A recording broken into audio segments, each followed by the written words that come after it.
Oke, berjumpa kembali Mbak dan Masnya dalam perkuliahan saya hari ini. Untuk perkuliahan kali ini saya lebih berfokus melalui online. Oke, untuk materi hari ini kita akan bahas mengenai apa itu reksadana serta nanti bagaimana cara menghitung keuntungan serta kerugian dari investasi di reksadana. Oke, kita lanjut ke materinya. Jadi nanti di sini kita akan bahas yang pertama itu mengenai jenis-jenis instrumen investasi, baru nanti kita perdalam ke jenis reksadananya. Oke, untuk jenis instrumen investasi yang pasti kita bakalan tahu, yang pasti kita tahu itu yang pasti untuk instrumen investasi pasti umumnya tabungan, deposito, sama emas.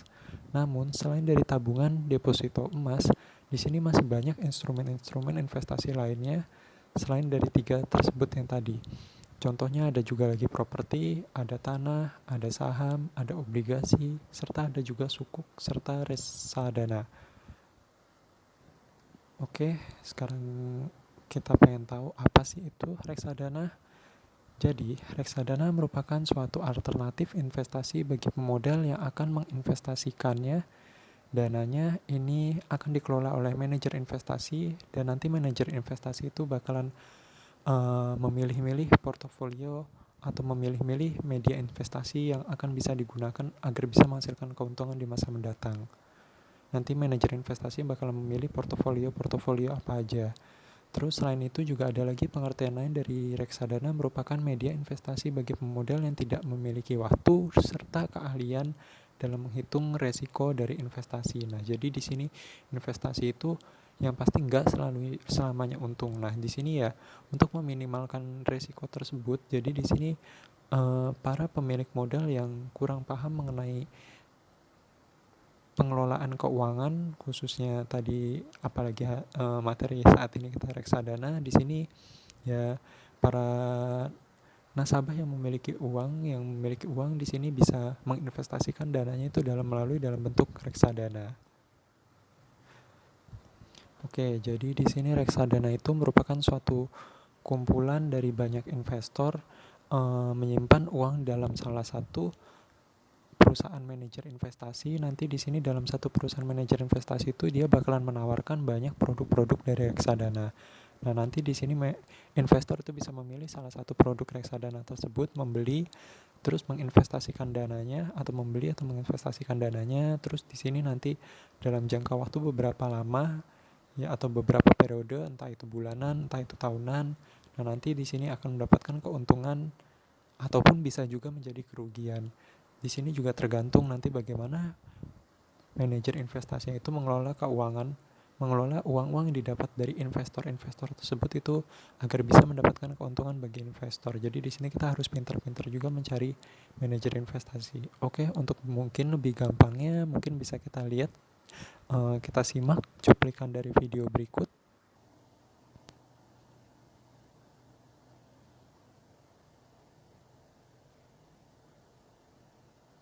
Investasi memangnya harus?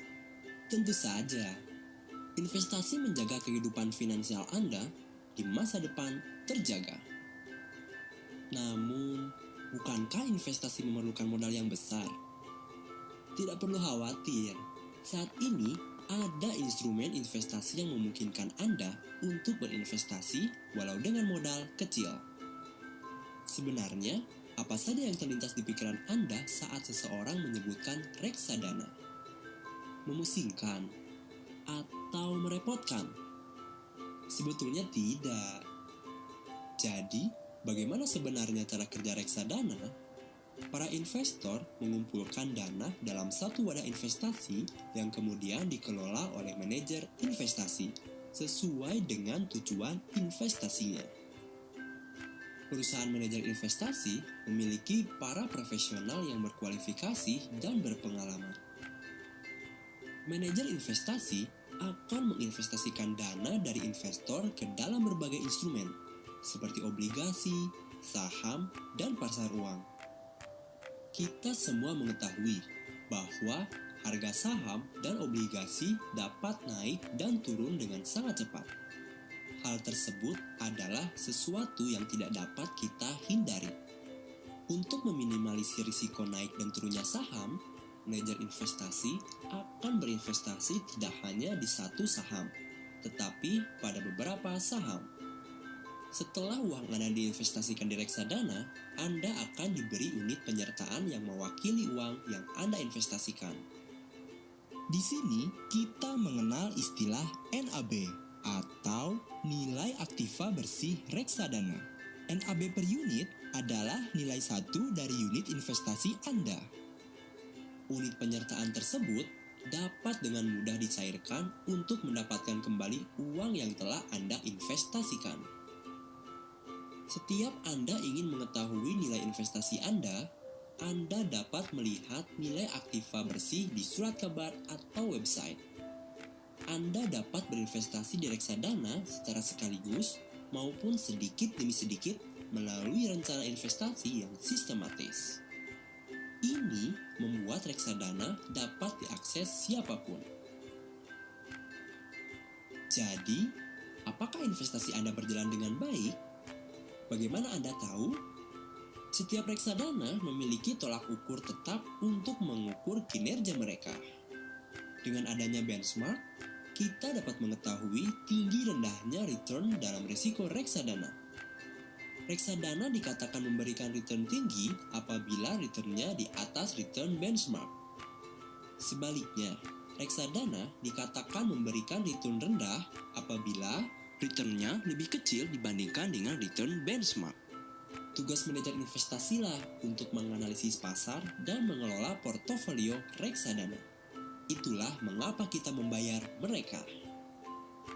Jadi, reksadana dapat memberikan banyak manfaat, antara lain dikelola oleh manajer investasi yang berpengalaman, likuiditas yang tinggi, terdiversifikasi, diatur dan diawasi oleh OJK, transparansi, biaya rendah, dan bukan objek pajak. Untuk informasi Oke, jadi bagaimana? Sudah cukup paham mengenai apa itu reksadana? Oke, kita lanjut ke materi berikutnya. Jadi di sini tuh reksadana merupakan ya gabungan dari seluruh investor-investor yang masih belum memahami mengenai tata cara mengelola keuangan yang baik agar bisa dimanfaatkan mendapatkan keuntungan di masa mendatang yang lebih besar. Jadi di sini sama aja salah satu instrumen investasi. Oke, tadi kita udah lihat dari video untuk pihak-pihak yang terlibat, ada juga yang tadi disebut sebagai manajer investasi. Oke, di sini untuk reksadana itu ada dua pihak yang terlibat di dalam reksadana. Yang pertama itu ada manajer investasi.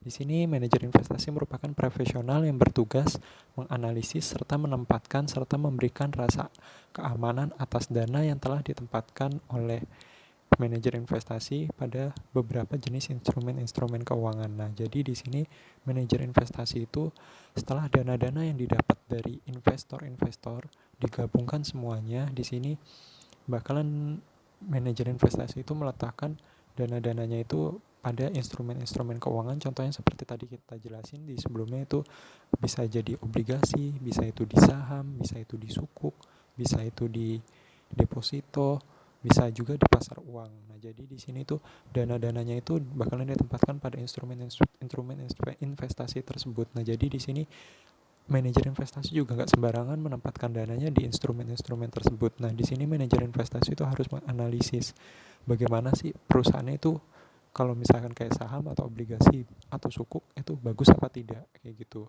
Nah, kalau deposito ya bagaimana sih suku bunganya sekarang gitu jika dibandingin disimpan di instrumen investasi lain. Jadi di sini ya manajer investasi itu nggak sembarangan juga menempatkan dana. Jadi di sini ya dia perlu menganalisis, memperhatikan juga kondisi ekonomi yang ada. Jadi di sini agar juga bisa memberikan nilai plus atau nilai tambah bagi para investor yang telah menanamkan dana di perusahaan manajer investasi tersebut. Seperti itu. Oke, selanjutnya ada lagi juga di sini bank kustodian. Apa sih itu bank kustodian?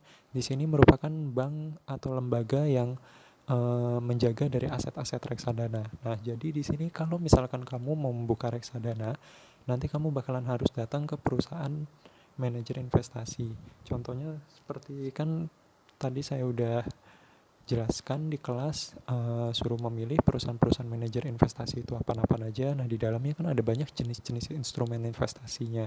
Nah, jadi di sini perusahaan-perusahaan manajer investasi tersebut nanti kita datangi, yang pasti nanti kita menyerahkan uang. Tapi uangnya itu setelah kita serahkan ke mereka, di sini kita serahkan uang, tetapi di sini uang nggak dipegang oleh mereka, tetapi nanti kita bakalan dikasih nomor rekening. Nah, nomor rekeningnya itu nanti uang kita masuk di dalam rekeningnya itu nanti bakal dikelola dan diadministrasikan oleh namanya bank kustodian. Jadi di sini bank kustodian itu selain juga dari menjaga dari aset reksadana atau uang-uang kita tersebut, juga mengawasi juga dari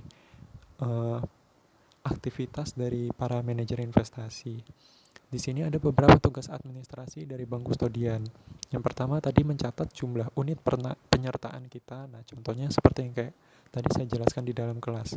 Misalkan kalian menginvestasikan 1 juta rupiah dengan harga reksadana misalkan Rp2.000 per unit. Nah, jadi di sini bakalan mendapatkan sekitar 50 unit penyertaan seperti itu.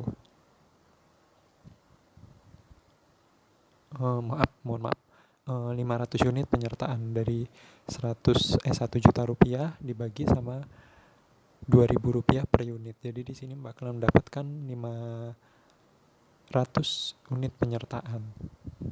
Nah, nanti di sini 500 unit penyertaan di sini itu bakalan dicatatkan juga oleh bank kustodian, bahwa misalkan di sini Ibu Sinta Khairun memiliki unit penyertaan sebanyak 500. Jadi di sini Ibu Sinta Khairun memiliki unit penyertaan 500. Nanti bank kustodian juga bakalan mencatat dia memiliki Ibu Sinta Khairun itu memiliki unit penyertaan sebanyak 500 unit reksadana. Terus selanjutnya di sini ada lagi juga tugas administrasi dari bank kustodian, juga di sini mencatat dari jual atau beli saham, obligasi, sukuk, pasar uang atau deposito yang dilakukan oleh manajer investasi. Nah, jadi di sini bank kustodian juga bakalan mencatat setiap transaksi-transaksi yang akan dilakukan oleh perusahaan manajer investasi. Jadi di sini misalkan tadi dana yang didapatkan dari para investor-investor reksadana setelah dikumpulkan terus digunakan atau diinvestasikan oleh manajer investasi, di sini juga bakalan diawasi oleh bank kustodian. Nanti dilihat kira-kira digunakan untuk dibeli apa aja sih kayak gitu. Nah, nanti di sini diadministrasikan oleh bank kustodian juga. Nanti digunakan untuk beli saham berapa, digunakan untuk beli obligasi berapa, sukuk berapa, pasar uang berapa, deposito berapa, dan berapa sih yang dijual kayak gitu. Terus selanjutnya juga di sini untuk tugas yang lainnya ada untuk mengirim konfirmasi jual atau beli reksadana. Nah, jadi misalkan kalau kamu tadi misalkan Ibu Sinta Khairun membeli 500 unit uang 1 juta rupiah bakalan mendapatkan tadi 500 unit penyertaan. Nah, jadi di sini nanti pas akhir hari bakalan diberikan konfirmasi oleh bank kustodian melalui emailnya Mbak Ibu Sinta Khairun, bahwa Ibu Sinta Khairun tadi telah menginvestasikan reksadana sebanyak 500 unit dengan harga Rp2.000 per unitnya. Seperti itu.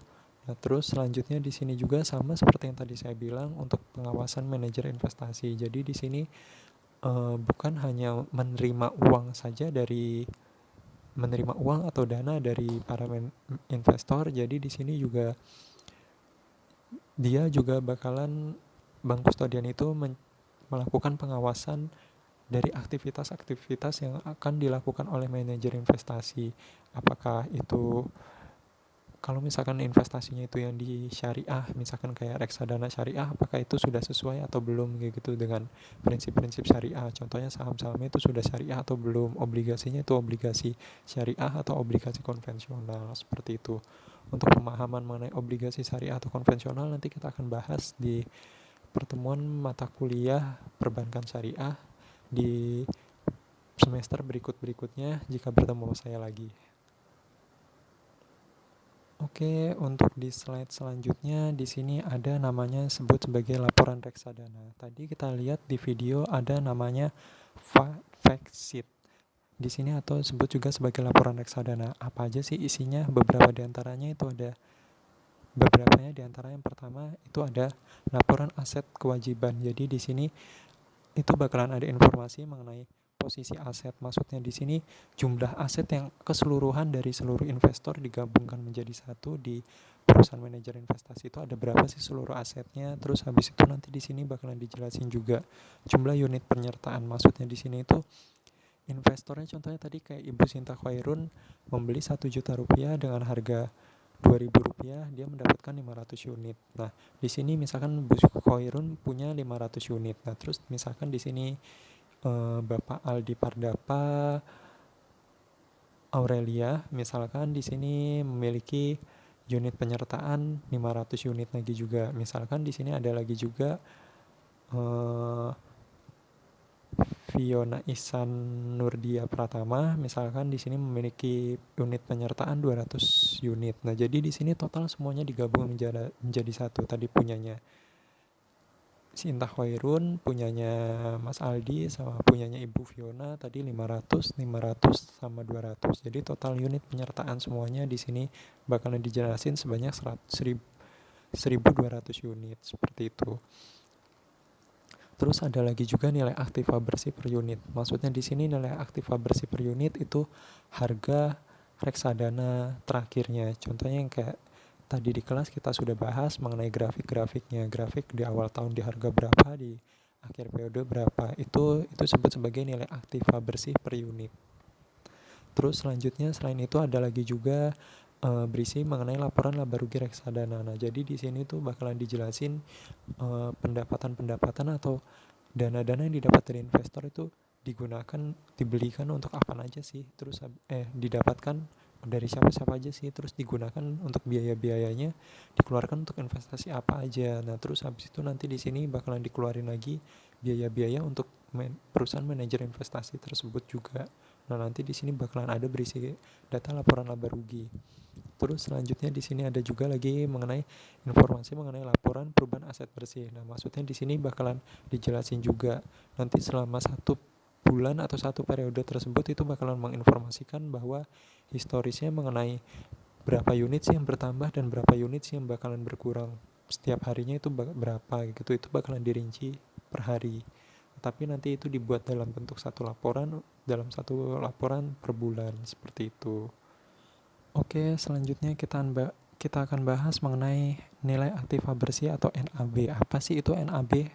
NAB merupakan nilai kekayaan bersih reksadana yang sesuai dengan harga pasar. Nah, jadi di sini tadi kita sudah melihat dari video, misalkan dari seluruh investor-investor itu menyimpan uang di salah satu perusahaan manajer investasi. Nah, nanti di sini perusahaan manajer investasi bakalan mengumpulkan dana-dananya tersebut, terus habis itu nanti bakalan menginvestasikannya dalam bentuk menginvestasikannya bisa itu di deposito, bisa itu di saham, bisa itu di obligasi, bisa itu di pasar uang. Untuk pasar uang nanti pemahamannya kita akan bahas di mata kuliah berikutnya juga, di semester berikutnya jika bertemu saya di mata kuliah perbankan syariah. Jadi di sini nanti dana-dana yang didapat nanti bakalan diinvestasikan. Terus habis itu nanti di sini ya totalnya semua itu bakalan dihitung. Kira-kira yang nanti jumlahnya berapa yang akan diinvestasikan seperti itu. Dan nanti ini bakalan dilihat juga yang pasti kan harganya contoh kayak saham atau obligasi itu bersifatnya kan fluktuatif, naik turun. Nah, jadi di sini itu bakalan dilihat harga pasarnya atau misalkan maksudnya di sini harga pasar itu harga yang saat terakhir kayak gitu, harga sahamnya itu terakhir berapa. Kalau misalkan investasi reksadana misalkan reksadananya saham. Untuk jenis-jenisnya nanti kita akan bahas di slide selanjutnya. Jadi di sini untuk penempatan dananya sama seperti yang tadi saya bilang. Di sini itu bisa dalam bentuk deposito, bisa dalam bentuk obligasi atau sukuk, bisa pasar uang, bisa juga dalam bentuk saham. Terus apa sih itu NAB? NAB itu merupakan tadi, jadi di sini merupakan gabungan dari total saham ditambah sama total obligasi, ditambahin total dari sukuk, ditambahin sama total yang diinvestasikan di pasar uang, ditambahin sama total yang didapat dari deposito, ditambahin lagi juga total dari dividen saham. Jadi di sini dividen saham itu kalau misalkan perusahaan atau perorangan menginvestasikan dananya di saham, nanti dia bakalan dapatkan dividen. Nah, jadi di sini perusahaan manajer investasinya itu juga dia karena menginvestasikan dalam bentuk saham, dia nanti juga pastinya bakalan otomatis mendapatkan dividen saham.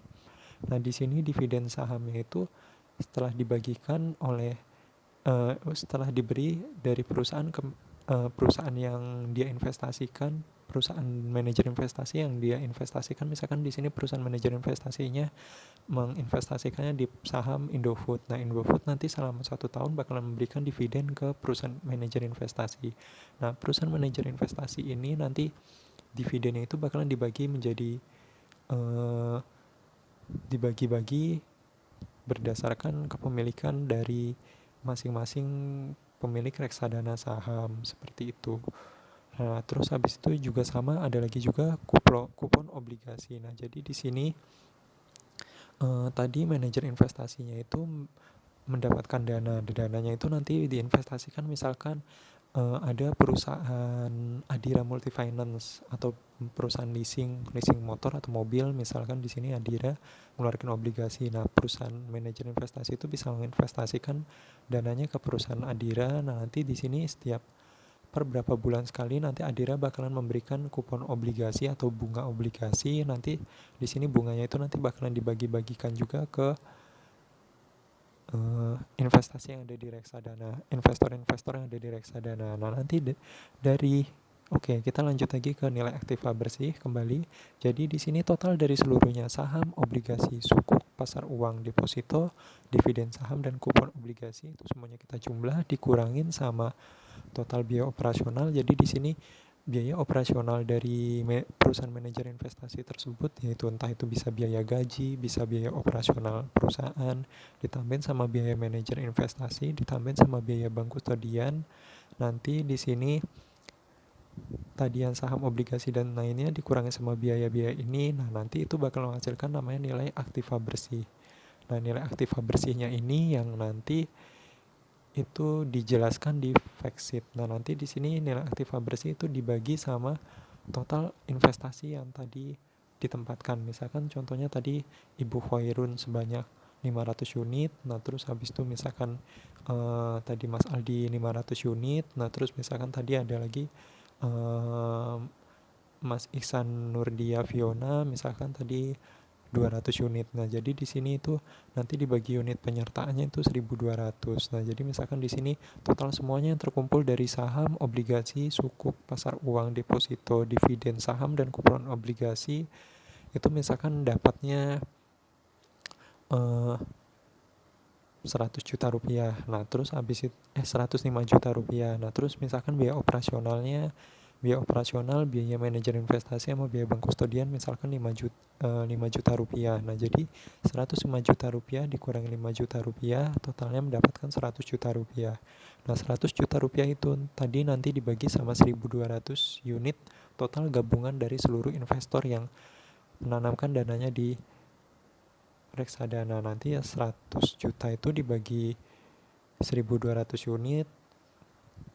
Nah, setelah dihitung tadi bakalan mendapatkan hasilnya itu 83.333,33 harganya per unit, harga per unit. Jadi 83.333,33 per unit. Oke, tadi di video juga sudah dibahas mengenai beberapa jenis-jenis reksadana. Oke, untuk jenis-jenis reksadana di sini terbagi menjadi 4. Untuk yang pertama, nanti di sini reksadana itu ada yang pertama itu reksadana pasar uang. Apa sih itu reksadana pasar uang? Merupakan reksadana yang investasinya dilakukan di pasar uang.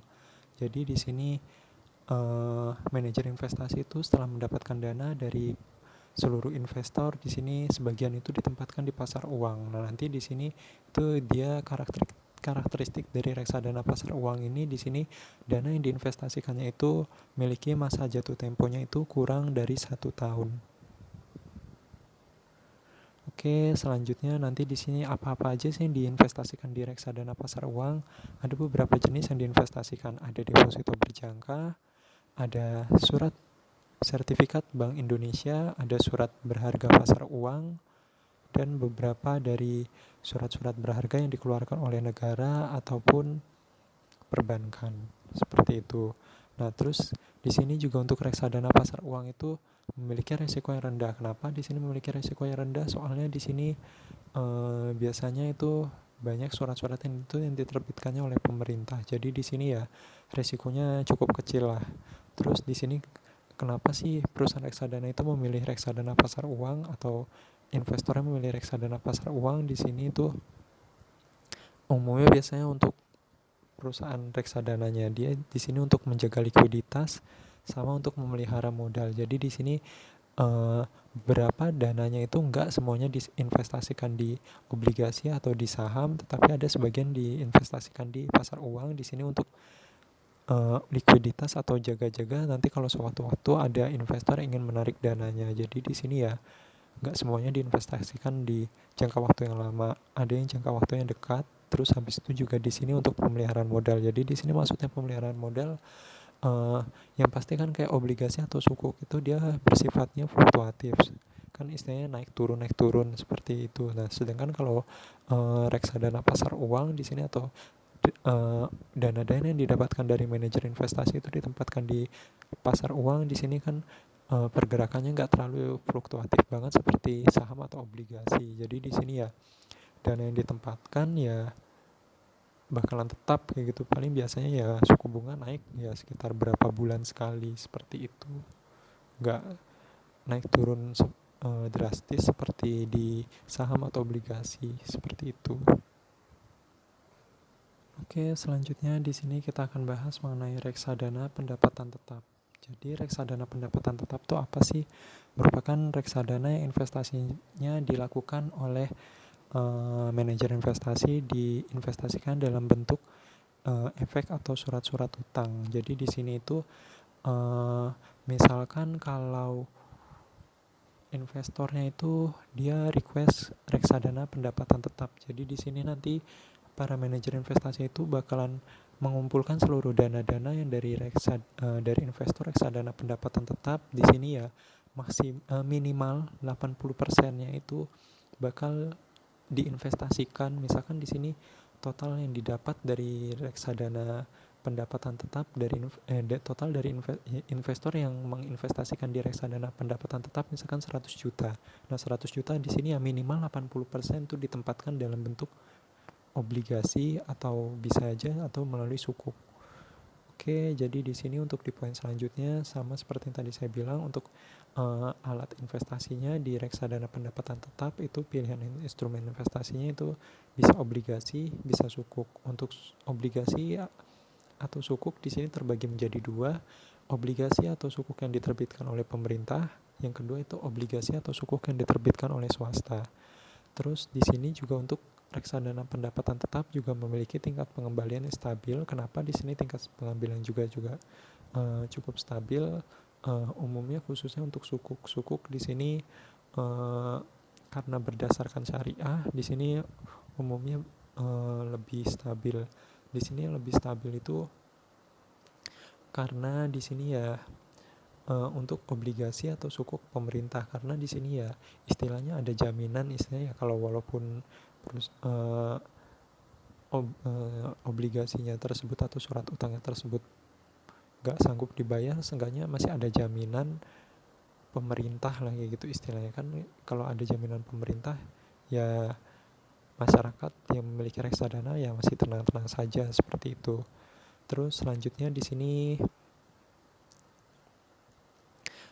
memiliki resiko yang lebih besar jika dibandingkan dengan pasar uang. Oke, sama seperti tadi saya bilang, di sini ya walaupun dia memiliki keuntungan yang besar, namun juga di sini juga untuk reksadana pendapatan tetap yang diinvestasikan dalam bentuk utang atau surat utang, baik itu sukuk ataupun obligasi, di sini memiliki resikonya yang besar karena di sini harga dari obligasi atau sukuk itu setiap hari itu bergerak fluktuatif atau naik turun. Nah, jadi di sini ya bakalan ya resikonya cukup lebih besar jika dibandingkan dengan pasar uang, ya bergeraknya ya agak lebih stabil seperti itu.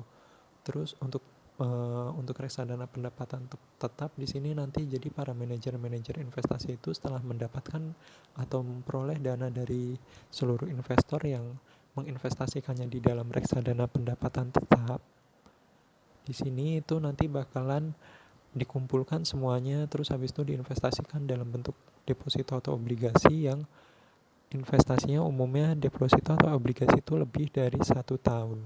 Nah, jadi di sini yang untuk investasinya itu ya umumnya rata-rata investornya itu ya lebih dari 1 tahun, seperti itu. Oke, selanjutnya di sini kita akan bahas mengenai reksadana saham. Jadi reksadana saham itu hampir sama seperti tadi di reksadana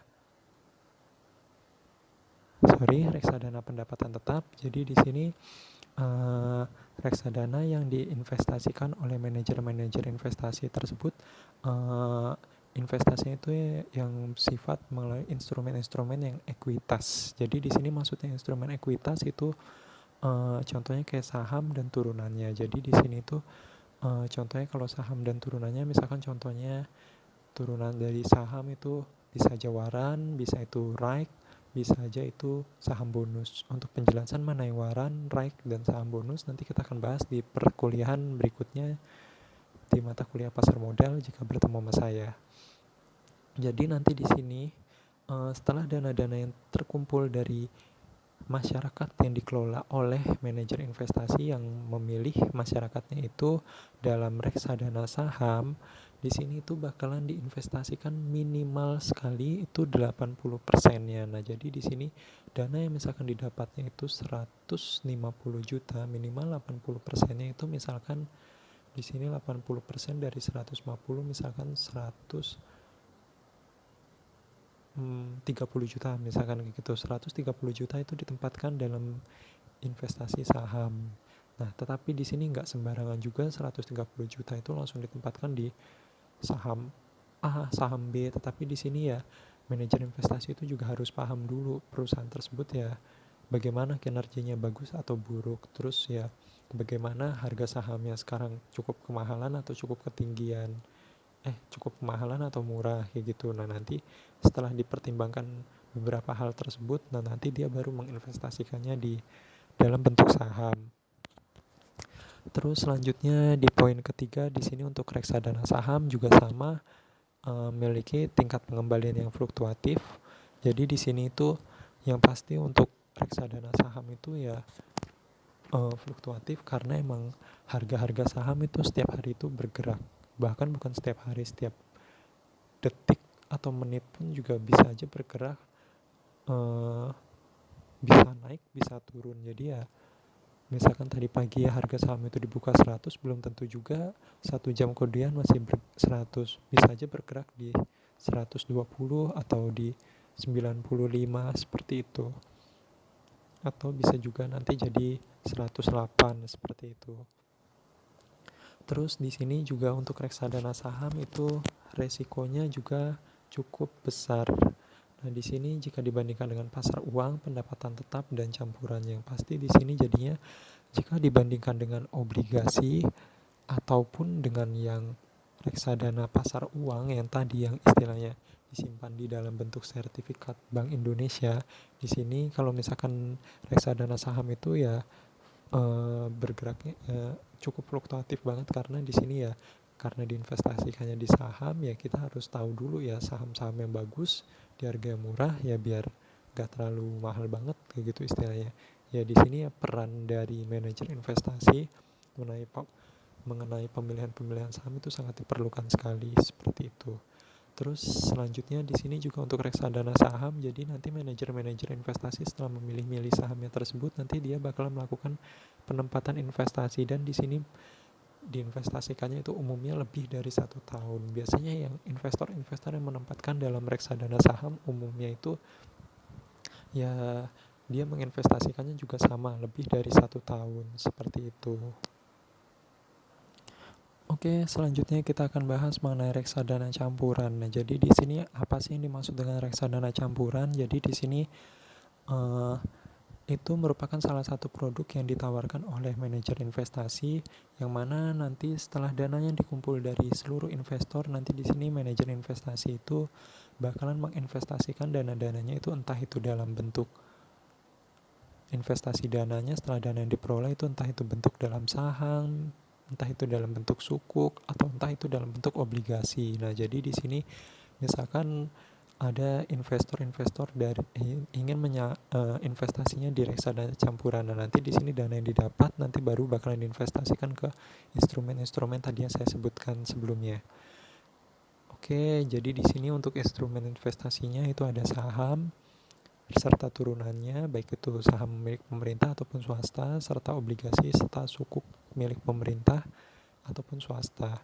Terus selanjutnya di sini juga untuk tingkat pengembaliannya itu juga bersifat fluktuatif. Kenapa fluktuatif? Sama seperti yang tadi saya bilang, untuk saham ataupun obligasi di sini jangankan harian, setiap detik pun dia bergerak fluktuatif. Jadi bisa naik atau bisa turun. Nah, jadi di sini juga ya perlunya juga istilahnya pemahaman atau tingkat profesionalisme dari manajer investasi yang kamu tempatkan dana reksadana kamu di dalam manajer investasi jika kamu ingin menginvestasikannya. Nah, terus selanjutnya juga di sini umumnya juga memiliki resikonya juga lebih besar jika dibandingkan dengan reksadana pasar uang juga di reksadana pendapatan tetap. Nah, kalau di reksadana pasar uang kan tadi diinvestasikan dalam bentuk surat berharga deposito, terus bisa aja juga dalam bentuk reksadana sertifikat Bank Indonesia. Kan di sini kan ya menggunakan bunga ya butuh waktu nggak terlalu bergerak naik turun. Nah, terus kalau reksadana pendapatan tetap juga sama seperti tadi, juga di sini diinvestasikannya dalam bentuknya obligasi juga di sini ya, sebenarnya ya bergerak fluktuatif juga, tetapi di sini ya ada jaminan yaitu berupa kupon di sini ya maksudnya ya kalau kupon misalkan kalau perusahaan tersebut rugi ataupun untung, dia ya perusahaan tersebut yang berhutang ke investor di sini ya mau nggak mau walaupun untung ataupun rugi dia harus membayar pokok serta bunganya ke investor, atau di sini investornya itu sebagai perusahaan manajer investasi. Nah, bunga yang didapatnya itu nanti dari perusahaan manajer investasi itu baru nanti dibagikan ke seluruh investor yang menginvestasikannya di reksadana pendapatan tetap seperti itu. Nah, terus di sini juga untuk reksadana campuran umumnya juga diinvestasikannya itu untuk investasi dari perusahaan reksadana campurannya itu lebih dari 1 tahun. Jadi di sini setelah manajer investasi menginvestasikannya di saham, entah itu di obligasi, entah itu di sukuk, di sini ya itu jangka waktunya sekitar 1 tahun lebih. Seperti itu. Oke, jadi di sini ada beberapa jenis dari manajer investasi reksadana. Di antaranya ada beberapa, misalkan Aurora, ada Shinchan, ada AA, ada AM Trust, dan beberapa yang lain di antaranya. Oke, misalkan saya pilih salah satu, PT Sinhan. Terus selanjutnya di sini nanti dia bakalan menawarkan beberapa produk reksadana. Dia misalkan di sini ada beberapa di antaranya. Untuk Sinhan misalkan ada reksadana pendapatan tetap, ada reksadana pasar uang, ada reksadana campuran. Nah, jadi di sini ada beberapa jenis reksadana yang reksadana PT Sinhan tawarkan. Nah, ini ada lagi salah satu contoh dari manajer investasi PT Mandiri manajemen investasi. Di sini ada beberapa jenis, ada itu jenis-jenis reksadana pendapatan tetap, ada reksadana campuran, reksadana saham. Nah, di sini misalkan salah satunya tadi misalkan ada reksadana pasar uang. Misalkan saya ambil contoh salah satu itu Mandiri Buka Reksa.